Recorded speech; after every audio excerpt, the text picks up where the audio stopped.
Hello and नमस्कार साथियों, स्वागत है आप सभी का गुरुकुल स्टडी यूट्यूब चैनल पर।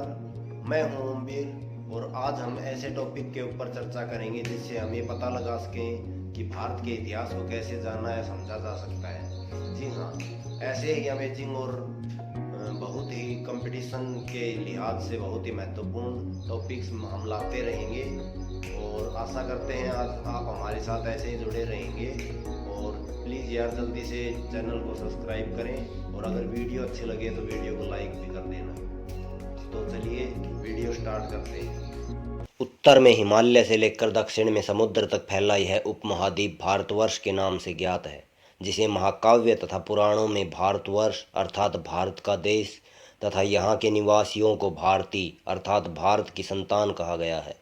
यूनानियों ने भारत को इंडिया तथा मध्यकालीन मुस्लिम इतिहासकारों ने हिंद अथवा हिंदुस्तान के नाम से संबोधित किया है। भारतीय इतिहास को अध्ययन की सुविधा के लिए तीन भागों में बांटा गया है: प्राचीन भारत, मध्यकालीन भारत एवं आधुनिक भारत। तो सबसे पहले हम चर्चा करेंगे प्राचीन भारत के बारे में। प्राचीन भारतीय इतिहास के विषय में जानकारी मुख्यतः चार स्रोतों से प्राप्त होती है: धर्म ग्रंथ, ऐतिहासिक ग्रंथ, विदेशियों का विवरण तथा पुरातत्व संबंधी साक्ष्य। धर्म ग्रंथ एवं ऐतिहासिक ग्रंथों से मिलने वाली महत्वपूर्ण जानकारी। भारत का सर्वप्राचीन धर्म ग्रंथ वेद है, जिसके संकलनकर्ता महर्षि कृष्णद्वैपायन वेद व्यास को माना जाता है। वेद वसुदैव कुटुंबकम का उपदेश देता है। भारतीय परंपरा वेदों को नित्य तथा अपौरुष्य मानती है। वेद चार हैं: यजुर्वेद, ऋग्वेद, सामवेद, अथर्ववेद। इन चार वेदों को संहिता कहा गया है। ऋग्वेद ऋचाओं के क्रमबद्ध ज्ञान के संग्रह को ऋग्वेद कहा जाता है। इसमें 10 मंडल, 1028 सूक्त व 10,462 ऋचाएँ हैं। इस वेद में ऋचाओं को पढ़ने वाले ऋषि को होत्र कहते हैं। इस वेद में आर्यों के सामाजिक जीवन प्रणाली एवं इतिहास के बारे में जानकारी मिलती है। विश्वामित्र द्वारा रचित ऋग्वेद के तीसरे मंडल में सूर्य देवता सवित्री को समर्पित गायत्री मंत्र है। इसके 9वें मंडल में देवता सोम का भी उल्लेख है। इसके 8वें मंडल की हस्तलिखित ऋचाओं को खिल्ल कहा जाता है। चातुर्वर्ण्य समाज की कल्पना का आदि स्रोत ऋग्वेद के 10वें मंडल में वर्णित पुरुष सूक्त है, जिसके अनुसार 4 वर्ण ब्राह्मण, क्षत्रिय, वैश्य तथा शूद्र आदि पुरुष ब्रह्मा के मुख, भुजाओं, जंघाओं और चरणों से उत्पन्न हुए हैं।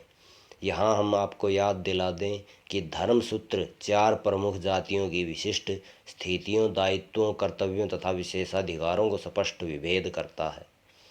वामन अवतार के 3 पग्गों के आख्यान का प्राचीनतम स्रोत ऋग्वेद है। ऋग्वेद में इंद्र के लिए 250 तथा अग्नि के लिए 200 ऋचाओं की रचना की गई है। यहाँ पर ध्यान दें, प्राचीन इतिहास के साधन के रूप में वैदिक साहित्य में ऋग्वेद के बाद शतपथ ब्राह्मण का स्थान आता है। यजुर्वेद सहस्वर पाठ के लिए मंत्रों तथा बलि के समय अनुपालन के नियमों का संकलन यजुर्वेद कहलाता है। इसके पाठकर्ता को अध्वर्यु कहा जाता है। यजुर्वेद में यज्ञों के नियमों एवं विधि विधानों का संकलन मिलता है। यह एक ऐसा वेद है जो गद्य और पद्य दोनों में है।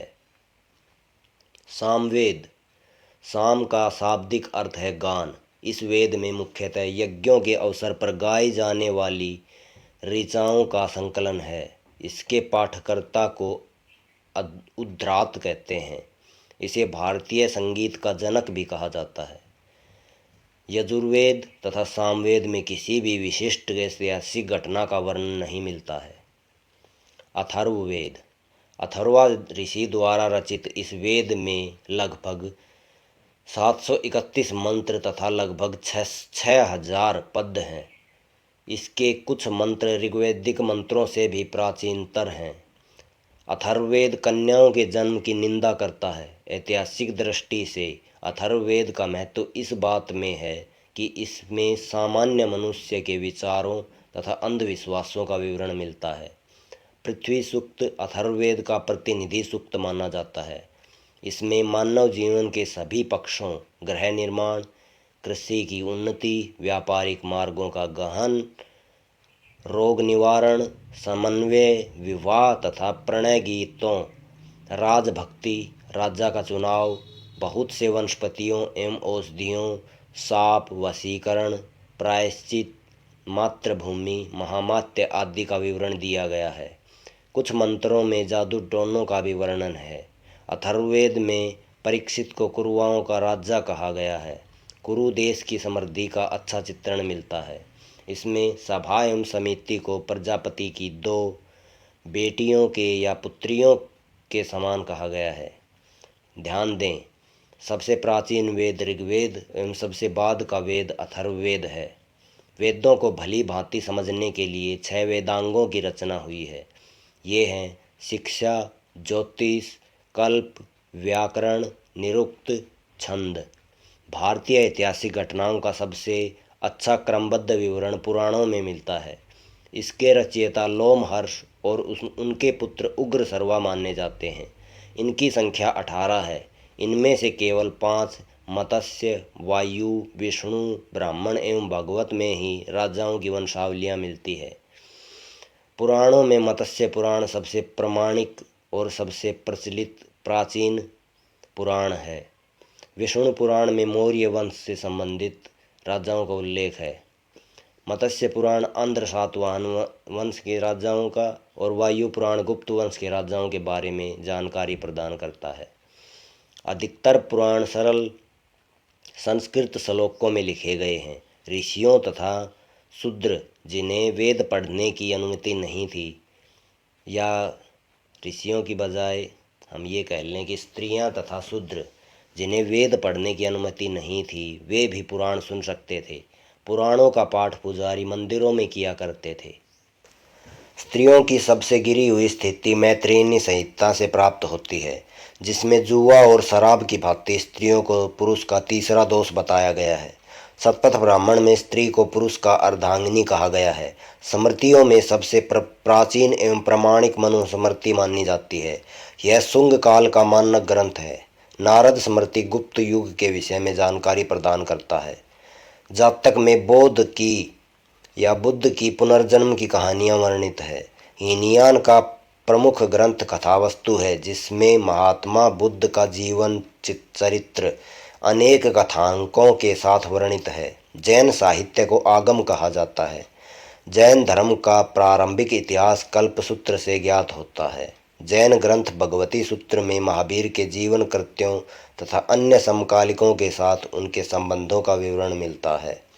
अर्थशास्त्र के लेखक चाणक्य, जिन्हें कौटिल्य और विष्णुगुप्त भी कहा जाता है, हैं। यह 15 अधिकरणों एवं 180 प्रकरणों में विभाजित है। इसमें मौर्य कालीन इतिहास के बारे में जानकारी प्राप्त होती है। संस्कृत साहित्य में ऐतिहासिक घटनाओं को क्रमबद्ध लिखने का सर्वप्रथम प्रयास कल्हण के द्वारा किया गया। कल्हण द्वारा रचित पुस्तक राजतरंगिणी है, जिसका संबंध कश्मीर के इतिहास से है। अरबों की सिंध विजय का वृतांत चचनामा लेखक अली अहमद में सुरक्षित है।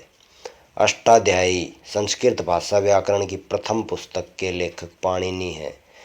इसने मौर्यों के पहले का इतिहास तथा मौर्य युगीन राजनीतिक अवस्था की जानकारी प्राप्त होती है। कात्यायन की गार्गी संहिता एक ज्योतिष ग्रंथ है, फिर भी इसमें भारत पर होने वाले यमन आक्रमणों का उल्लेख मिलता है।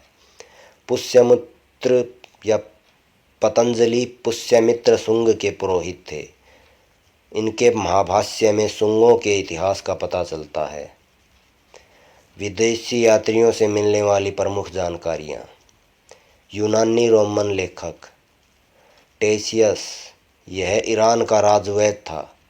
भारत के संबंध में इसका विवरण आश्चर्यजनक कहानियों से परिपूर्ण होने के कारण अविश्वसनीय है। हेरोडोटस, इसे इतिहास का पिता भी कहा जाता है। इसने अपनी पुस्तक हिस्टोरिका में 5वीं शताब्दी ईसा पूर्व में भारत फारस के संबंधों का वर्णन किया गया है, परंतु इसका विवरण भी अनुश्रुतियों एवं अफवाहों पर आधारित है। सिकंदर के साथ भारत आने वाले लेखकों में निरियाक्स, अनेसिक्रट्स, अरिस्टोबुलस के विवरण अधिक प्रामाणिक एवं विश्वसनीय हैं।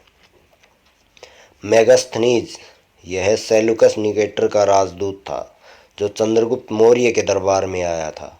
इसने अपनी पुस्तक इंडिका में मौर्य युगीन समाज एवं संस्कृति के विषय में लिखा है। डाइमेकस, यह सीरियन नरेश अंतियोकस का राजदूत था जो बिंदुसार के दरबार में आया था। इसका विवरण भी मौर्य युग से संबंधित है। डायोनीसियस, यह मिस्र नरेश टालमी फिलेडेल्फस का राजदूत था जो अशोक के दरबार में आया था। टॉलमी, इसने दूसरी शताब्दी में भारत का भूगोल नामक पुस्तक लिखी। प्लिनी, इसने प्रथम शताब्दी में नेचुरल हिस्ट्री नामक पुस्तक लिखी। इसमें भारतीय पशुओं, पेड़ पौधों, खनिज पदार्थों आदि के बारे में विवरण मिलता है। पेरिप्लस ऑफ द इरीथ्रेन सी, इस पुस्तक के लेखक के बारे में जानकारी नहीं है। यह लेखक करीब 80 ईस्वी में हिंद महासागर की यात्रा पर आया था। इसने उस समय के भारत के बंदरगाहों तथा व्यापारिक वस्तुओं के बारे में जानकारी दी है। चीनी लेखक फाहियान, यह चीनी यात्री गुप्त नरेश चंद्रगुप्त द्वितीय के दरबार में आया था। इसने अपने विवरण में मध्य प्रदेश के समाज एवं संस्कृति के बारे में वर्णन किया। इसने मध्य प्रदेश की जनता को सुखी एवं समृद्धि बताया है। यह 14 वर्षों तक भारत रहा। संयोगन, यह 518 ईस्वी में भारत आया। इसने अपने 3 वर्षों की यात्रा में बौद्ध धर्म की प्राप्तियां एकत्रित की। हेनसांग, यह हर्षवर्धन के शासनकाल में भारत आया।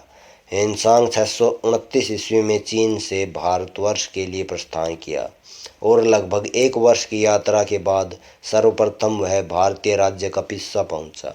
भारत में 15 वर्षों तक ठहरकर 645 ईस्वी में चीन लौटा। वह बिहार से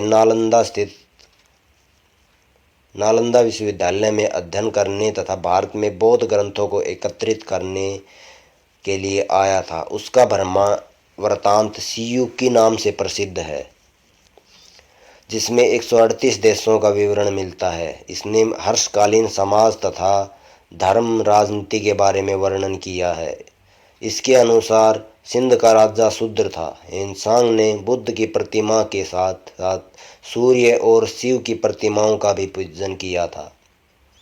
यहाँ ध्यान देने वाली बात यह है कि ह्वेनसांग के अध्ययन के समय नालंदा विश्वविद्यालय के कुलपति आचार्य शीलभद्र थे।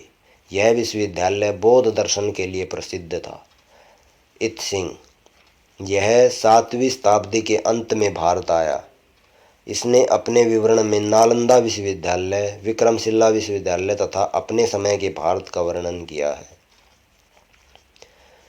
अरबी लेखक अल-बेरूनी, यह महमूद गजनबी के साथ भारत आया था। अरबी में लिखी गई इसकी कृति किताब उल हिंद तथा तहकीकात ए हिंद आज भी इतिहासकारों के लिए एक महत्वपूर्ण स्रोत है। यह एक विस्तृत ग्रंथ है जो धर्म और दर्शन, त्योहारों, खगोल विज्ञान, कीमिया, रीति रिवाजों, प्रथाओं, सामाजिक जीवन, भारतोल, मापन विधियों, मूर्तिकला, कानून, मापतंत्र, विज्ञान आदि विषयों के आधार पर 80 अध्यायों में विभक्त है। इसमें राजपूतकालीन समाज, धर्म, रीति रिवाज, राजनीति आदि पर सुंदर प्रकाश डाला गया है। इब्न बतूता, इसके द्वारा अरबी भाषा में लिखा गया उसका यात्रा वृत्तांत, जिसे रिहला कहा जाता है, 14वीं शताब्दी में भारतीय उपमहाद्वीप के सामाजिक तथा सांस्कृतिक जीवन के विषय में बहुत ही प्रचुर तथा अनेक रोचक जानकारियां देता है। 13 पुरातत्व संबंधी साक्ष्यों से मिलने वाली जानकारी। 1400 ईस्वी पूर्व में अभिलेख बोगाज कोई, जिसे एशिया माइनर कहते हैं, से वैदिक देवता मित्र, वरुण, इंद्र और नासत्य अश्विनी कुमार के नाम मिलते हैं। मध्य भारत में भागवत धर्म विकसित होने का प्रमाण यवन राजदूत होलियोडोरस के वेश नगर गरुड़ स्तंभ लेख से प्राप्त होता है। सर्वप्रथम भारत का जिक्र हाथी गुम्फा अभिलेख में हुआ है। सर्वप्रथम दुर्भिक्ष का जानकारी देने वाला अभिलेख सोहगोर अभिलेख है। इस अभिलेख में संकट काल में उपयोग हेतु खाद्यान्न सुरक्षित रखने का भी उल्लेख है। सर्वप्रथम भारत पर होने वाले हूण आक्रमण की जानकारी भीतरी स्तंभ लेख से प्राप्त होती है। सती प्रथा का पहला लिखित साक्ष्य एरण अभिलेख से प्राप्त होता है। सातवाहन शासकों का पूरा इतिहास उनके अभिलेखों के आधार पर लिखा गया है। रेशम बुनकरों की श्रेणियों की जानकारी मंदसौर अभिलेख से प्राप्त होती है। कश्मीरी नवपाषाणिक पुरास्थल बुर्ज होम के गर्तावास का साक्ष्य मिला है। इसमें उतरने के लिए सीढ़ियाँ होती थी। प्राचीन सिक्कों को आहत सिक्के कहा जाता है। इसी को साहित्य में कासारषण कहा गया है। सर्वप्रथम सिक्कों पर लेख लिखने का कार्य यवन शासकों ने किया। समुद्रगुप्त की वीणा बजाते हुए मुद्रा वाले सिक्के उनके संगीत प्रेमी होने का प्रमाण मिलता है। अरिकमेडु में रोमन सिक्के प्राप्त हुए हैं। उत्तर भारत में मंदिरों की कला की शैली नागर शैली तथा दक्षिण भारत में मंदिरों की कला द्रविड़ शैली कहलाती है। दक्षिणापथ के मंदिरों के निर्माण में नागर एवं द्रविड़ दोनों शैलियों का प्रभाव पड़ा, अतः यह वेसर शैली कहलाती है। पंचायतन शब्द मंदिर रचना शैली से संबंधित है। एक हिंदू मंदिर तब पंचायतन मंदिर या पंचायतन शैली का कहलाता है जब मुख्य मंदिर 4 सहायक मंदिरों से मिलकर या घिरा होता है। पंचायतन मंदिर के उदाहरण कंदरिया महादेव मंदिर खजुराहो, बृहदेश्वर मंदिर भुवनेश्वर, लक्ष्मण मंदिर खजुराहो, लिंगराज मंदिर भुवनेश्वर व दशावतार मंदिर देवगढ़ उत्तर प्रदेश है। गौडेश्वर मंदिर महाराष्ट्र, यह भी पंचायतन शब्द या पंचायतन शैली का ही मंदिर है। अभिलेखों में हाथी गुम्फा अभिलेख कलिंग राजा खारवेल से संबंधित है। जूनागढ़ अभिलेख रुद्रदामन से, नासिक अभिलेख गौतमी वल्लश्री, प्रयाग स्तंभ लेख समुद्रगुप्त से, ऐहोल अभिलेख पुलकेशन द्वितीय से, मंदसौर अभिलेख मालवा नरेश यशोवर्मन से, ग्वालियर अभिलेख प्रतिहार राजा भोज से, भीतरी एवं जूनागढ़ अभिलेख स्कंदगुप्त से, देवपाड़ा अभिलेख बंगाल शासक विजयसेन से संबंधित है। यहाँ आपको बता दें अभिलेखों का अध्ययन एपिग्राफी कहलाता है। तो ये थे कुछ टॉपिक जिनके द्वारा हम भारत के इतिहास को जान सकते हैं। तो चलिए आज के इस सेशन को ख़त्म करते हैं। अगर आपको वीडियो अच्छी लगी हो या आपको कुछ ज्ञान प्राप्त हुआ हो तो वीडियो को लाइक करें, लेकिन हमारे चैनल को सब्सक्राइब करना बिल्कुल ना भूलें। धन्यवाद।